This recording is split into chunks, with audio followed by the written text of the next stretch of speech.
ఈ 2 సంవత్సరాల వ్యవధిలో ఒక చక్కటి పరిపాలన అందిస్తూ విధ్వంసం నుంచి వికాసం వైపు ఇవాళ రాష్ట్రాన్ని పరుగులు తీపిస్తూ ఉన్నాం. మరి ఆనాడు జరిగినటువంటి విధ్వంసాల్ని మరొకసారి ఈ సందర్భంగా గుర్తు చేసుకోవాలని, ముఖ్యంగా అన్ని డిపార్ట్మెంట్స్ని అస్తవ్యస్తం చేశారు. సొంత ఆదాయానికి ఉపయోగించుకున్నారు ఆ రోజున వచ్చినటువంటి అధికారాన్ని. కూటమి ప్రభుత్వం అధికారంలో వచ్చిన వెంటనే మేము ఆ రోజు వైట్ పేపర్స్ కూడా రిలీజ్ చేసాం. ఎక్సైజ్లో కూడా వైట్ పేపర్స్ రిలీజ్ చేసి దాదాపు 3,112 కోట్ల రూపాయల ఆ రోజు దోపిడీ జరిగిందని చెప్పి మేము ఆ రోజున వైట్ పేపర్ రిలీజ్ చేయడం జరిగింది.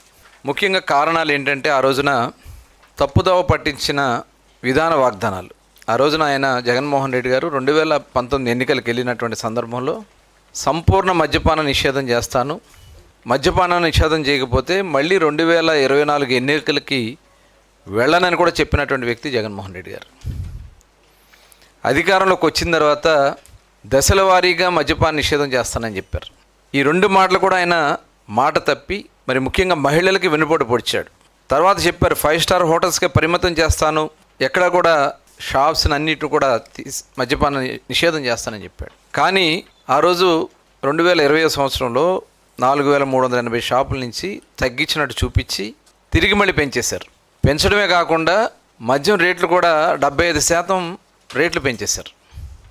అంటే సామాన్యుడికి దోపిడీ చేశారు. ఆ రోజు 75% రేట్లు పెంచడం వల్ల మొత్తం వ్యవస్థలో అక్కడి నుంచే విపరీతంగా ఎక్సైజ్ నేరాలు పెరిగిపోయినాయి. 321% పెరిగింది.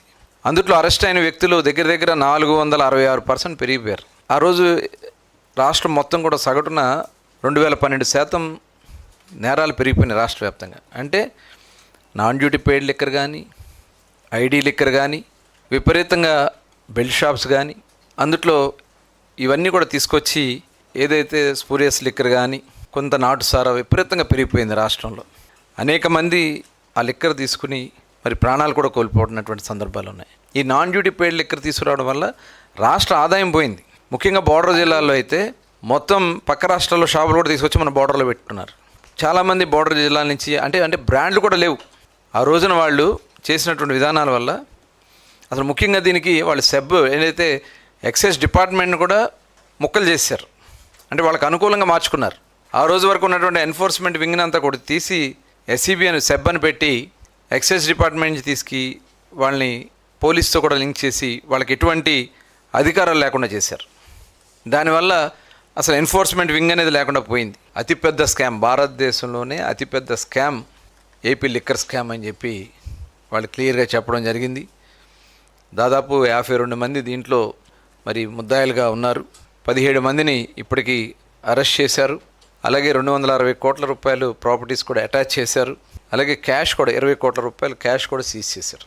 జగన్మోహన్ రెడ్డి ప్రభుత్వంలో ఆనాడు ఈ లిక్కర్ బిజినెస్ని వాళ్ళు ఏ రకంగా ఒక సొంత వ్యాపారంగా చేసుకున్నారు.